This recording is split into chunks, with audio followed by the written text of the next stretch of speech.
Good morning everyone. I am Regina Acosta from BTLED 2B. So for today's video, I am going to tell you the summary of my activities in Unit 1, 2, and 3. Here's my summary of my Unit 1 activities, which is the activity 1, 2, and 3. Let's start in activity 1, which is my own definition of curriculum. And that is, for me, a curriculum is the expectation for what will be taught and what students will do in a program of study. Also, a curriculum is the central guide for all educators as to what is essential for teaching and learning, so that every student has access to rigorous academic experiences. And after we define the curriculum in our own words, we will discuss it. Then my discussion is curriculum will be the organized teaching materials for every student to learn or to earn knowledge. Curriculum will be the flow of every student in their academics. And the purpose of curriculum in schools is to teach the children what they need to be taught for upcoming tests.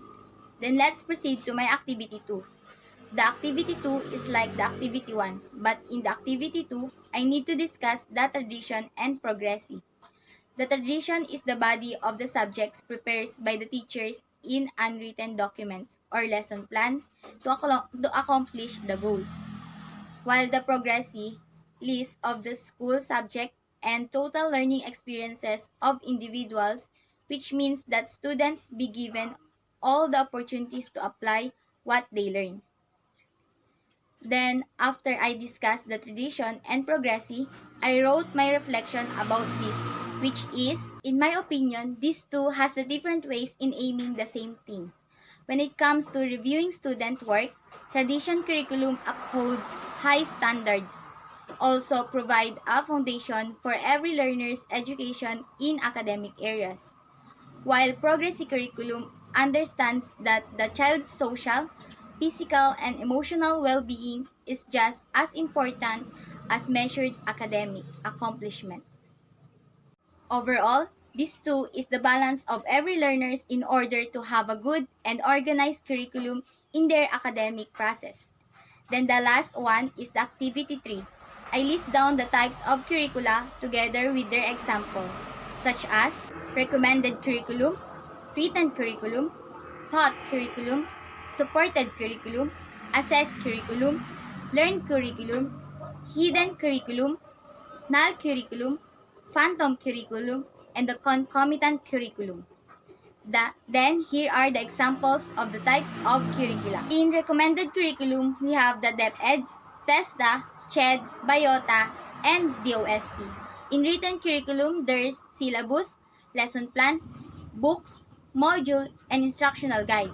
Then in taught curriculum, experiments, lesson observations, group presentation, group works, and performance tasks.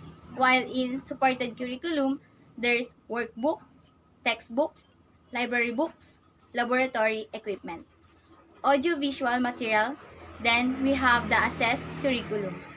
The example of these are the midterm exam, final examinations, achievement test, quiz, and the practical test. Then in learn curriculum, we have the standardized test, performance assessment, competency test, group study, learning outcome.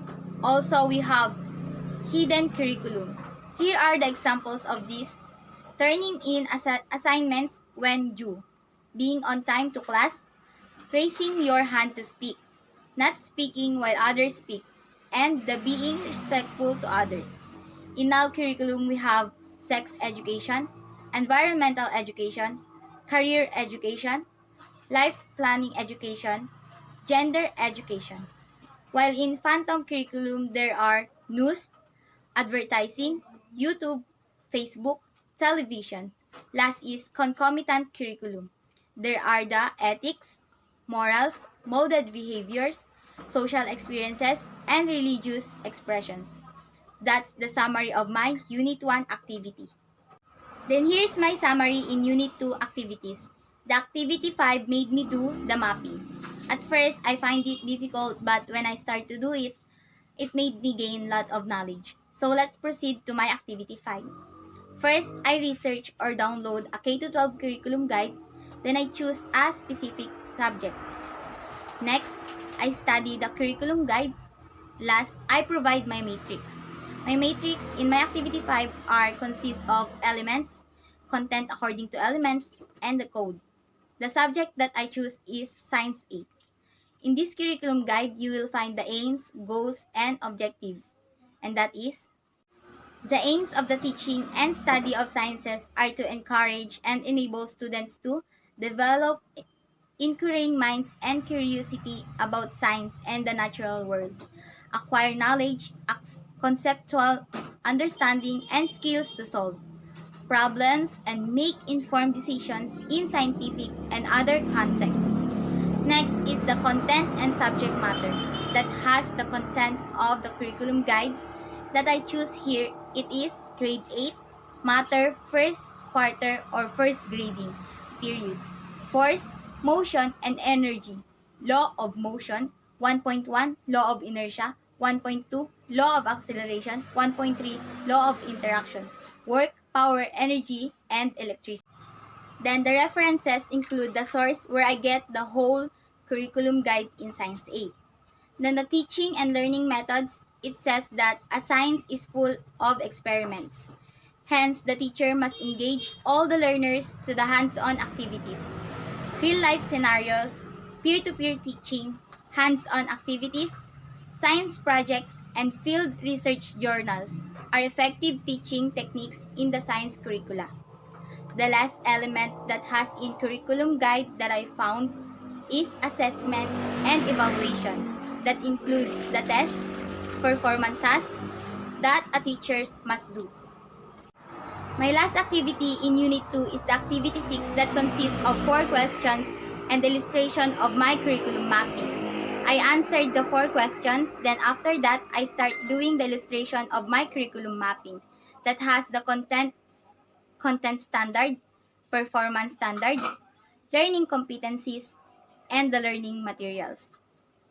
In content, we have laws in motion, 1.1 law of inertia, 1.2 law of acceleration, and the 1.3 law of interaction. Next is the content standard. Includes the learners demonstrate an understanding of Newton's 3 laws of motion and uniform circular motion. Then the performance task that has the learners shall be able to develop a written plan and implement a Newton's Olympics. Then we have the learning competencies, saying that the learners should be able to investigate the relationship between the amount of force applied and the mass of the object to the amount of change in the object's motion. Last, the learning materials includes the sources or references of the lessons. Here's my last summary of my activity, and that is my Unit 3, Activities 7 and 8. In my Activity 7, I researched the definition of curriculum development. In researching, I go to the Google Scholar because you can easily get the references of your topic if you research in Google Scholar. Then I proceed in my own explanations, in my own research.